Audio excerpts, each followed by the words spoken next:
Bonjour. Est-ce que tu peux te présenter à nous, s'il te plaît? Me présenter, je suis donc Pierre Alfred. Enchanté. Je suis ancien dans l'église évangélique baptiste de Meaux, où je fais des prédications selon que le Seigneur m'inspire. Et j'ai donc ce rôle d'encadreur spirituel. Et éventuellement aussi, j'anime des groupes de prière. D'accord, merci. Voilà. Merci beaucoup. Avant de commencer, moi j'ai une multitude de questions à te poser. Oui. Avant de commencer, j'aimerais juste faire une petite prière pour remettre ce moment entre les mains du Seigneur.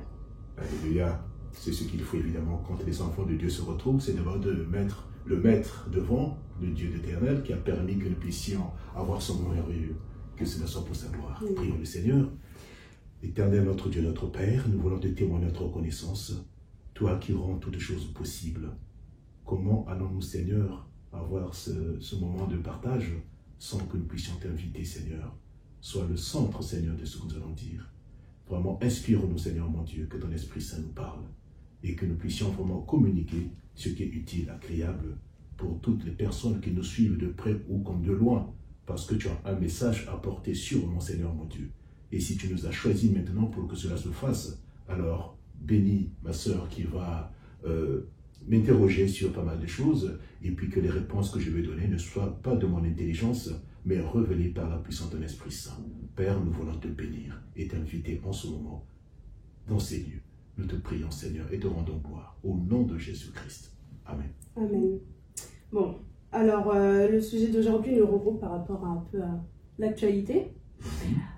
Du coup, j'aimerais savoir, en tant que chrétien, comment est-ce qu'on doit faire face aux autorités? En tant que chrétien, comment on doit faire face aux autorités? C'est une question très pertinente, très intéressante, et je l'entends et je comprends cette question différemment. Je vais d'abord définir évidemment l'autorité.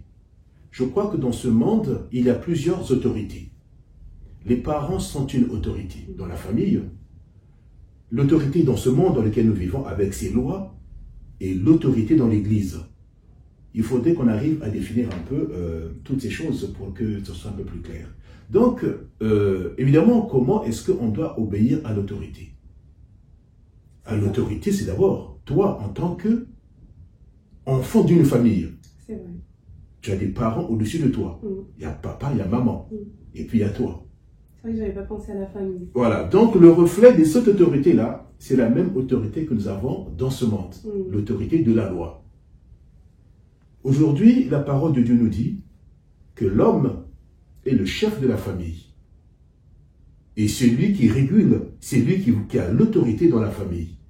Et même par rapport à la femme, c'est vrai que ça ne plaît pas souvent à certaines femmes, certaines, comment on appelle ça, des associations des femmes qui luttent contre ces choses-là, mais la femme doit être soumise à l'homme.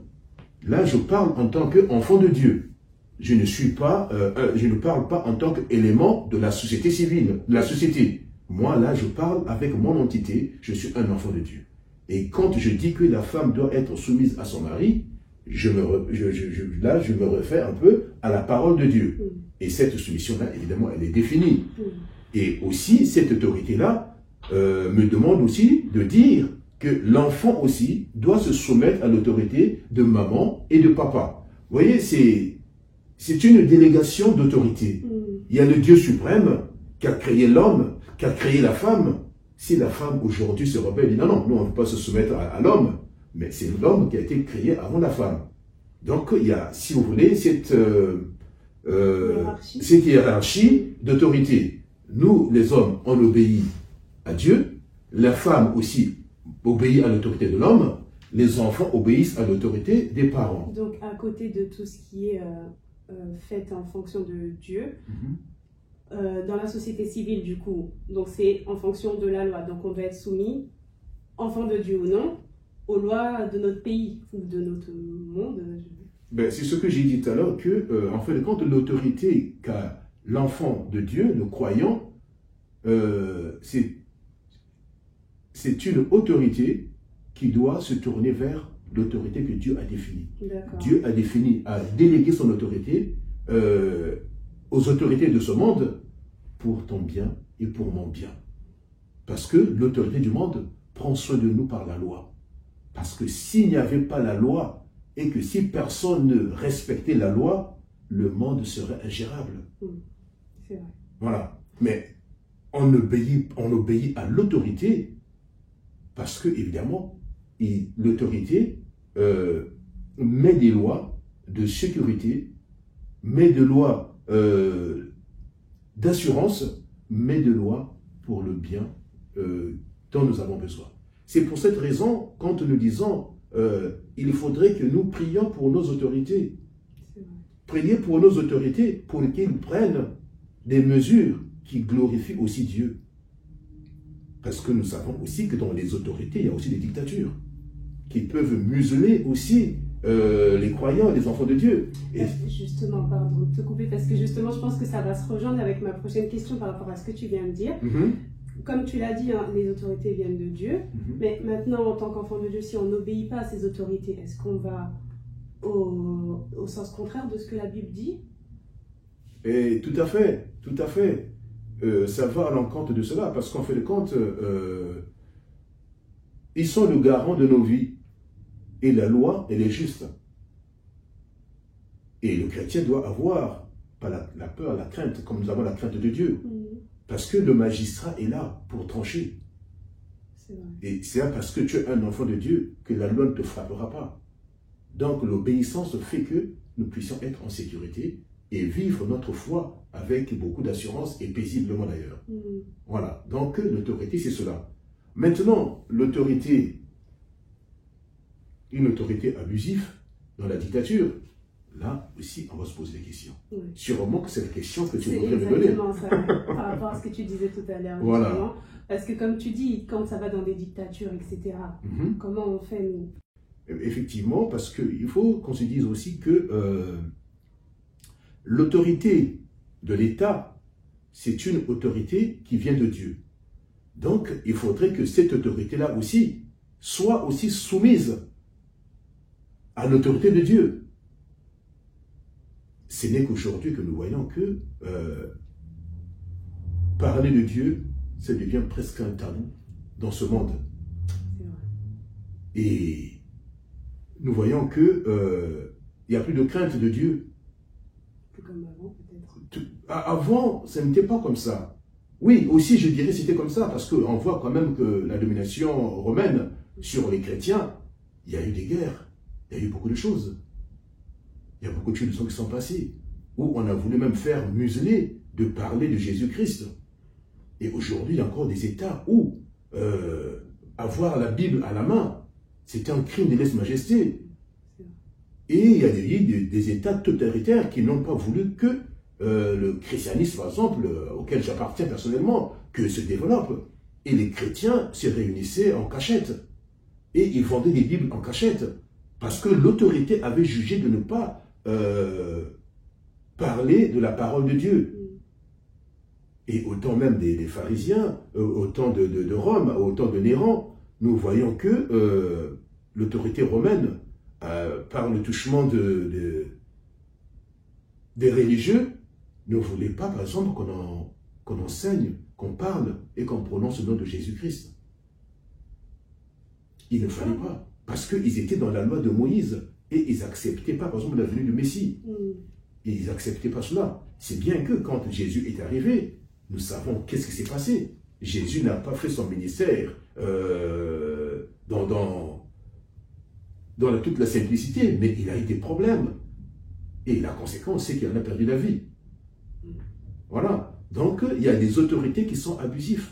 Aujourd'hui, nous devons être soumis, évidemment, à l'autorité de l'État. Mais quand l'autorité de l'État nous empêche de glorifier notre Dieu, eh bien là, il y a une situation. Et justement, oui. Comment garder sa foi intacte dans ces situations-là où l'autorité du monde nous empêche de suivre Jésus comme on l'entendrait? Malheureusement, il y a eu des précédents. Déjà, dans le livre des Actes, quand on empêche les apôtres les disciples de Jésus de continuer de faire des prédications, des enseignements au nom de Jésus, on les empêche. On les amène pour les interroger. Est-ce qu'on nous a pas dit de ne pas le faire? Et eux, ils répondent. On préfère obéir à Dieu qu'aux hommes. Voilà.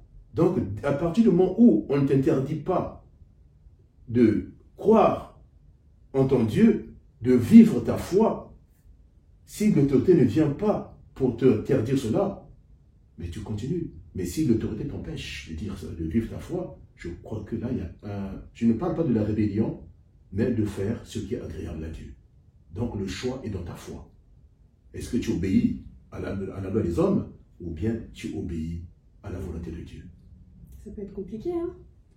Ça peut être compliqué. Selon la foi, peut-être. Mais la foi, on ne la vit pas paisiblement. C'est pour ça qu'il y a eu des morts. Nous avons vu beaucoup de résistance dans la Bible. Il y a eu Daniel, il y a eu dans Saül aussi des exemples comme ça. Daniel à qui on avait dit de ne pas prier. Parce qu'il y a eu un moratoire. Il fallait faire, je crois, 30 jours, il ne fallait pas prier. Mais lui est allé prier dans sa chambre. Il avait ouvert la porte, la fenêtre, et les gens l'ont vu. Ils l'ont allé l'accuser au roi, et il a été jeté en prison. Mais Dieu était avec lui. C'est vrai. Voilà, on ne peut pas faire taire la foi, on ne peut pas la faire taire. Chacun de nous a une croyance. Est-ce que je peux te donner un exemple, du coup, par rapport à la question, cette dernière question? La situation pandémique qu'on vit aujourd'hui, du coup, par rapport au fait de garder sa foi intacte. Si les autorités nous imposent de faire certaines choses ou on n'est pas convaincu par rapport à notre foi, est-ce qu'on doit le faire aujourd'hui? Parce qu'on parle de la Bible, mais aujourd'hui, actuellement, est-ce qu'on le fait ou on ne le fait pas? Mais je crois que la foi n'a pas de frontières. Là où tu es, même que tu sois confiné, la foi, c'est une relation verticale avec ton Dieu. Là où tu es, tu as ta Bible, tu pries. Ce qui serait dommageable, effectivement, c'est quand on commence à réduire, par exemple, les fréquentations dans les églises. On commence à dire, voilà, pas plus de 30 personnes et tout ça. C'est pas grave. Mais la foi est en nous. La parole de Dieu, nous l'avons. On ne nous a pas encore interdit la Bible. Le tout, c'est de ne pas aller à la confrontation. C'est de dire qu'il y a une mesure sanitaire qui est là, mais ma foi, je la vis, malgré tout, librement. À partir du moment que l'autorité ne touche pas à notre outil, qui est la Bible, mais nous n'avons pas à nous comporter d'une façon de rébellion ou quoi que ce soit. Nous avons notre liberté de culte et on peut encore le faire. Mais tu comprends que ça peut ébranler notre foi, parce que justement, la chance qu'on a, peut-être en étant en France, c'est qu'on est dans un pays en paix. Honnêtement, voilà, il y a eu quelques terrorismes il n'y a pas longtemps. Gloire à Dieu, on est encore là. Et ça fait que le fait qu'il y ait ce genre de situation qui nous arrive, c'est nouveau, on ne comprend pas, et ça peut ébranler notre foi. Je pense qu'il y en a beaucoup pendant cette crise peut-être qui ont perdu la foi et qui se sentiraient peut-être perdus, abandonnés par Dieu, qui se demanderaient pourquoi ça arrive. Est-ce que tu aurais quelque chose pour soit les fortifier ou leur montrer qu'il ne faut pas abandonner? Même, je parle même pour moi, peut-être même pour toi, ou toute personne qui pourrait nous regarder aujourd'hui. Mais la parole de Dieu, tant que tu es vivant ou vivante, tu es une personne qui doit être en communion avec Dieu. On ne va pas chercher que je sois dans un confort quelconque pour que je puisse louer mon Dieu. Et nous, les enfants de Dieu, nous avons une base qui nous dit, c'est la parole de Dieu. Elle nous conforte et elle nous rassure. Dieu nous dit, je ne t'abandonnerai jamais, je ne te délaisserai point. Même en temps de guerre, les autres buts tombent de gauche à droite, il faut que tu sois droit dans tes bottes. Et c'est ce qu'il nous dit par rapport à cette maladie, par exemple, à ces virus, à toute crise, il dit, tu ne craindras ni les terreurs de la nuit, ni la flèche qui vole de jour, ni la peste qui marche dans les ténèbres, ni la contagion qui frappe en plein midi. Là, la contagion frappe en plein midi. Mais il te dit, ne crains rien, je suis avec toi. Parce que ce qui est là, c'est que les chrétiens n'ont pas d'assurance. Les chrétiens aujourd'hui ont peur de la mort. Mais qui ne mourra pas? La naissance, c'est le commencement de la mort. Dès que tu es né, sache que la mort est toujours là. Et la mort n'attend pas l'âge. Tu peux mourir juste après la naissance, à 5 ans, à 15 ans, à 20 ans, la mort est là. Donc on n'en a pas besoin. Le chrétien doit avoir la confiance dans la parole de Dieu. De dire, mon Dieu, tu peux m'appeler à tout moment. Et à tout moment, on doit être prêt. Et c'est ce que nous demande la parole de Dieu. D'être prêt. C'est comme le jour de son avènement. On ne sait pas. Peut-être que le coronavirus que nous vivons sont les prémices de dire qu'après ça, j'enlève mon église. Donc, le chrétien doit être prêt à mourir. Le chrétien doit ne pas avoir peur de rentrer dans la vie éternelle. Parce que la mort n'est pas la fin de soi, de toute chose. C'est un passage. Et si nous savons que nous, enfants de Dieu, comme tout le monde, nous ne sommes que des pèlerins, à un moment donné, le temps nous donnera de plier nos bagages pour partir. Et ce sera le voyage sans retour. C'est cela. J'ai une question qui est un peu décalée. Vas-y. Il y a des personnes qui essaient d'inventer des breuvages contre la vieillesse, on voit beaucoup de choses comme ça. Et du coup, contre la mort. Tu crois, enfin, quelle est ta position par rapport à ça? Est-ce que tu penses qu'ils pourraient réussir un jour à inventer quelque chose qui empêcherait les gens de mourir? C'est ce que je dis tout à l'heure, que la naissance, c'est le début de la mort. Donc, inévitablement. Inévitablement, on va mourir. L'éternité n'est pas sur cette terre. On va avoir l'éternité spirituelle auprès du Seigneur. Tout homme est mortel. On peut inventer des choses, des aliments qui font retarder le vieillissement, tout ça, mais la mort sera toujours au rendez-vous. Mais sauf que quand on a un comportement comme ça, évidemment, de penser mettre sa confiance dans des objets que les hommes ont créés pour retarder le vieillissement, c'est qu'on ne regarde plus à Dieu. On ne regarde plus à Dieu. On va avoir une certaine addiction dans ces choses-là. On va toujours chercher. Ah, je commence à avoir une ride d'aller voir, faire du lifting, des trucs comme ça. Et là, c'est une crainte qui ne sert à rien. C'est vrai. Voilà. De toute façon, c'est la vie. Hein. Mais c'est la vie. Nous sommes le fruit d'un arbre. Quand le fruit est mûr et que Dieu a décidé que ça va tomber, ben ça tombe. Et ce n'est pas la fin, parce que ça va encore germer. Il y aura ainsi de suite, la vie va continuer. Il ne faut pas avoir peur de mûrir. Et de mûrir aussi, c'est la mort. Bon, je reviens sur le sujet de base, mais est-ce que tu penses qu'il y a une explication biblique à ce qu'on vit aujourd'hui, coronavirus? Coronavirus, est-ce qu'il y a une explication biblique? Pas forcément, mais on va dire seulement il y a eu des précédents aussi. Quand nous voyons, on va dans l'Ancien Testament, évidemment, le peuple d'Israël qui était en servitude en Égypte, ils ont connu des moments difficiles. Dieu, pour faire plier Pharaon, c'était une autorité de Dieu, Pharaon. Mais Dieu a dit que pour Pharaon, je vais montrer ma gloire. Et nous avons fait des 10 plaies de l'Égypte. C'est peut-être une plaie que nous vivons aujourd'hui. Là-bas, nous le savons parce que nous l'avons lu, que Pharaon résistait. Et Dieu avait promis à Moïse qu'il comprendra que je suis Dieu. Et il y a eu toute cette succession de plaies que les Égyptiens ont connues. Mais aujourd'hui, toi et moi, aujourd'hui, nous parlons de Dieu. C'est merveilleux. Mais nous ne savons pas ce que le monde fait en cachette. Nous avons entendu beaucoup de choses, que ce virus, par exemple, c'est une manipulation génétique pour diminuer la population du monde et tout ça. Mais nous ne sommes pas là, on ne regarde pas ça. Si nous rentrons dans ces raisonnements-là, et notre foi va prendre un coup. Quoi qu'il fasse en secret, nous avons l'assurance d'une vie éternelle. Et c'est cela. On ne va pas rentrer dans ces polémiques qui risquent de détruire notre foi. Est-ce que j'ai bien répondu à ta question? Oui, en fait, ce que je comprends, c'est que vraiment, il faut regarder à Dieu. Il faut regarder à Dieu. C'est tout. Et c'est ce qu'il dit même à Josué. Va rentrer à Canaan, mais ne regarde ni à droite ni à gauche. Prends ma mission, celle que je t'ai confiée, et vas-y, et je suis avec toi.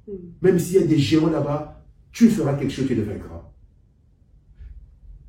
Vraiment, regarder à Dieu, c'est quelque chose de merveilleux. Il y a des gens qui partent, des personnes qui partent à l'église pour chanter, tout ça, c'est bien. Mais qui n'ont jamais demandé à Dieu de rentrer dans leur cœur. De vivre une expérience personnelle particulière avec Dieu. Ils ne le savent pas. C'est souvent, on fait des choses pour satisfaire nos émotions. Nos émotions. Mais il faut que nous restons dans une communion parfaite avec Dieu. Et tu verras que les choses du monde n'auront aucune influence dans notre vie. La vie spirituelle ne nous écarte pas, ne nous empêche pas de souffrir les choses du monde. Mais nous devons les regarder. Et ça, c'est notre position. Jésus dit quoi? je vous laisse dans le monde, mais vous n'êtes pas du monde. Voilà. Le monde a ses réalités. Et nous aussi, dans notre spiritualité, dans notre foi en Jésus-Christ, nous avons aussi notre vérité. Voilà. On n'est pas dans les raisonnements, mais on est dans les vérités. Mais eux, ils sont dans les raisonnements, dans l'intelligence. Et souvent, c'est ça qui amène le chaos. Ok. Donc, si on résume un peu tout ce qu'on a dit, donc le chrétien face aux autorités de ce monde, c'est que déjà, c'est Dieu qui a institué les autorités, que ce soit familiales, que ce soit dans l'Église, que ce soit civil. Ensuite, quel que soit ce que les autorités décident pour nous, normalement c'est pour nous. Normalement, c'est pour notre bien. Normalement. Même si ça va à l'encontre de notre foi, nous on doit regarder à Dieu avant tout. C'est bien ça. C'est bien ça. Et aujourd'hui, il ne faut pas avoir peur de la crise qu'on vit, puisque il faut regarder qu'à Dieu. Il ne faut pas aller mettre ses oreilles à gauche, à droite dans toutes les théories qu'il peut y avoir, mais il faut avant tout mettre Dieu en avant, avoir confiance en lui et garder sa foi inébranlable. J'ai bien résumé. C'est bien résumé, mais je dis simplement que l'autorité n'a pas le droit de te refuser dans tes croyances. Et c'est là, évidemment, qu'il y a désobéissance. Ah, donc il peut y avoir des désobéissances. Il peut y avoir des obéissances.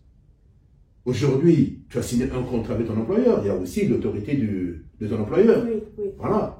Si ton employeur revient et dit, écoute, nous allons avoir un contrôle fiscal, il y a des impôts qui vont arriver, bon, mais j'ai caché quelque chose, ne dis rien, on va t'interroger. Ok? Il y a les membres des impôts qui arrivent là, ils disent, bon, votre comment on appelle ça, votre carnet de je sais pas quoi là pour regarder comment vous fonctionnez et tout. Hein? Et le patron, on va t'interviewer en tant que salarié. Mais qu'est-ce que vous pensez? Mais le patron t'a dit en amont, quand il viendra, ne dis pas cela. C'est-à-dire qu'il te pousse à mentir. Mais cette autorité-là n'est plus ton autorité en ce moment-là. Toi, tu obéis à l'autorité qui est Dieu, qui t'a dit, tu ne mentiras pas. Et tu vas le faire. Tu ne mentiras pas devant ces personnes qui viendront contrôler. C'est vrai que tu auras des problèmes derrière. Quand le service de contrôle va partir, ton responsable vient te voir, mais pourquoi tu n'as pas dit ce que je t'ai dit? Tu comprends? Mais il ne faut pas avoir peur de souffrir pour Christ. C'est une grande bénédiction. Donc des fois, il faut sortir un peu de son petit confort. De son petit confort. Et c'est ce que j'ai dit tout à l'heure, que nous avons des personnes, des hommes de Dieu qui ont souffert, qui ont même péri, qu'on a lapidé, les Étienne qu'on a lapidés, parce qu'ils étaient dans la parole de Dieu. Mais quand on le lapidait, lui, il voyait la gloire de Dieu. Tout est illuminé au-dessus de lui. Voilà. C'est comme les disciples, quand on leur a dit de ne plus faire des prédications au nom de Jésus, mais ils ont continué. Et ils ont été fouettés avec ils ont été tapés et tout, mais ils ont continué. Et ils ont même perdu la vie. Donc, c'est cela. Mais sachant une seule chose, que l'autorité du monde devrait obéir à l'autorité de Dieu, qui est le Créateur suprême. Mais sauf que ce monde appartient à Satan. Donc, tout se passe dans un monde de ténèbres. Voilà. Donc, le chrétien a sa place. Et c'est très difficile de voir même les autorités de ce monde avoir la crainte de l'Éternel. Ils l'ont pas. Ils l'ont pas. Ils sont dans les objectifs du monde. La croissance. Il faut que notre pays soit en pleine croissance. Parce qu'on ne dit pas tout. Il y a encore l'esclavage qui existe. Même si ici on n'en parle pas. On n'en parle pas. Je me souviens de quelqu'un qui avait refusé d'obéir à l'autorité, qui s'appelait à l'époque Cassius Clay, qu'on avait envoyé au Vietnam pour aller faire la guerre. Il a dit, mais la guerre ne me concerne pas. Il avait désobéi à l'autorité, il a fait la prison. C'est fou. Hein? Donc, des fois, on nous envoie même... oui, il y a des choses comme ça qu'on peut t'envoyer de faire des choses. Et on a compris aujourd'hui. Moi, on m'a envoyé aller, par exemple, dans l'intérêt de la nation, aller, par exemple, assassiner un président africain qui ne veut pas donner, par exemple, son uranium et tout ça. C'est vrai. Je ne le ferai pas. C'est pour cela qu'il y a des mercenaires. Il y a des mercenaires qui ont cette vocation de faire certaines choses. Vous voyez? Donc, il y a toutes ces choses-là. Moi, j'ai des limites où je ne peux pas obéir à l'autorité quand c'est pour désobéir à la volonté de Dieu. C'est vrai. De toute façon, la Bible le dit, hein, tant qu'on obéit à sa parole, il est juste et fidèle et il nous justifiera. Il nous justifiera. On ne sera pas condamné parce qu'on n'a pas obéi à ce que l'autorité de ce monde me demande, qui n'est pas conforme à la volonté de Dieu. Parce que c'est aussi leur Dieu. C'est vrai. C'est cela. En fait, quand tout est régi par une même énergie, mais sauf qu'il y a des gens qui vont faire séquencer tout cela. Le monde ne veut plus aller là. Tu vois, ils vont couper, ça c'est les choses de Dieu, ça c'est nous. Hein, et ils commettent leur forfait toujours dans les ténèbres. C'est ce que nous disons. Le monde entier est sous la puissance de Satan. Et même le Fils de Dieu, quand il vient en tant que lumière, Satan veut le soudoyer, il veut le prendre. Jésus, après son baptême, il va dans ses 40 jours de jeûne, et Satan qui vient à la fin de son jeûne, pour lui proposer le royaume du monde. En fait de compte, à qui il proposait le royaume du monde? À Jésus. Et Jésus, c'était qui? C'était le créateur de ce royaume. Il y avait un peu le geste. Je suis le créateur du monde, tu viens encore me demander que je me propose, je m'agenouille devant toi, pourquoi tu me donnes le monde? Mais c'est à moi tout ça. Voilà, c'était un usurpateur, il est venu prendre. Donc le monde est dans ce système-là. Voilà, mais nous, on ne doit pas rentrer dans cet engrenage-là. Il faut qu'on sorte de là. Hier, nous marchions là-dedans. Mais aujourd'hui, nous sommes les enfants de la lumière. Et nous sommes éclairés. Et on voit maintenant ce qu'ils font dans ce monde de ténèbres. Et nous le dénonçons. Nous le dénonçons. Voilà. On n'a pas à composer. Jésus, ce qu'il dit, quel rapport y a-t-il entre les ténèbres et la lumière? Il n'y a pas de rapport. Il n'y a pas de rapport. C'est vrai, il n'y a pas de rapport. Donc on doit avoir l'assurance, quelles que soient les maladies, quel que soit ce qui se passe, les crises qui vont venir. Bon, là, on peut pas parler de la fin du temps. On peut pas parler, mais ça peut l'être aussi. On n'en sait rien. On n'en sait rien. Justement, est-ce que pour toi, c'est un des signes de la fin du temps, de ce qui nous arrive actuellement? Ça peut ou ne pas, parce que la fin du temps, c'est un processus. Et le dernier jour, on ne sait pas. Même Jésus dit, moi, je ne sais pas, il n'y a que le Père qui le sait. Mais c'est sûr, toutes ces choses-là annoncent que les choses ont changé. On ne vit plus de la même manière qu'on vivait dans les années 60. Aujourd'hui, nous sommes dans un système d'entonnoir. Tout commence à se bloquer. Est-ce que c'est en ce moment-là que Christ va venir? Est-ce que ce sera la fin du monde? Mais c'est ce que j'ai dit tout à l'heure, si tu m'as bien suivi, que tu dois être prête. Parce que chacun, aujourd'hui aussi, a sa fin du monde. Si je meurs demain, c'est ma fin de mon monde. Voilà, je peux prendre ma voiture, là, paf, accident, je suis parti. Mais c'est la fin de mon monde à moi. Mais la fin du monde global, où Christ viendra enlever son église, où tout sera ébranlé, les astres et tout, mais ça, c'est le Père qui le sait. Mais on ne doit pas avoir peur de ça. Parce que nous allons simplement changer de nature. Et nous allons, c'est ça les promesses, c'est là, c'est ce que nous allons dire, c'est ce que nous allons témoigner à ceux qui ne connaissent pas Dieu. Que Dieu, son plan divin, il est merveilleux. Voilà. Il va nous soustraire de ce monde qui est malade pour nous amener dans un monde de sainteté. Amen. Ça, je pense qu'on pourra faire un autre sujet sur ça. Hein. Sur ça, bien sûr, c'est toujours intéressant, c'est toujours intéressant. Tu sais, la parole de Dieu, c'est une lumière. Et nous sommes souvent dans les ténèbres, et les ténèbres nous attirent. Mais c'est pas bon, c'est parce qu'évidemment, nous avons consommé, nous avons désobéi à Dieu dès le commencement. Et la chair nous amène toujours vers les ténèbres. Voilà. Ok, ben écoute, je te remercie beaucoup. C'est moi. En tout cas, que Dieu te bénisse pour ce moment que tu m'as permis de passer avec toi. Et je ne sais pas si tu as un petit mot de la fin ou pas. Pour deux petites phrases pour finir. Mais deux petites phrases, c'est simplement de dire que nous devons vivre dans la justice, dans l'obéissance. Que ce soit dans les autorités de ce monde, les autorités familiales, les autorités professionnelles dans nos entreprises et l'autorité dans l'Église. Parce que dans l'Église aussi, ça, on n'a pas abordé ça, on l'a survolé. Il y a aussi l'autorité de l'Église. Hein? Jésus, vous voyez comment il a été repoussé dans l'Église. Et Jésus aussi ne s'est pas souverainement donné aux autorités qui existaient. Et ils avaient même traité des tombeaux blanchis. Ah, ils sont blancs à l'intérieur, mais à l'intérieur, c'était des puanteurs, des ossements, des ordures. Parce qu'eux-mêmes, ils ne respectaient pas la loi. Mais ils voulaient paraître comme ceux qui étaient pieux. Donc, des fois, il y a toujours une confrontation. Mais on ne la désire pas. Donc, mon dernier mot, je demande aux enfants de Dieu, tous ceux qui ont la crainte de Dieu, de vivre dans un esprit de discernement. Il faut tout passer à la lumière de la parole de Dieu. Et de ne pas avoir la crainte. Ça, c'est l'assurance que Dieu nous a donnée. Ne craignez rien. Et ce n'est pas simplement un mot, mais c'est quelque chose de véritable.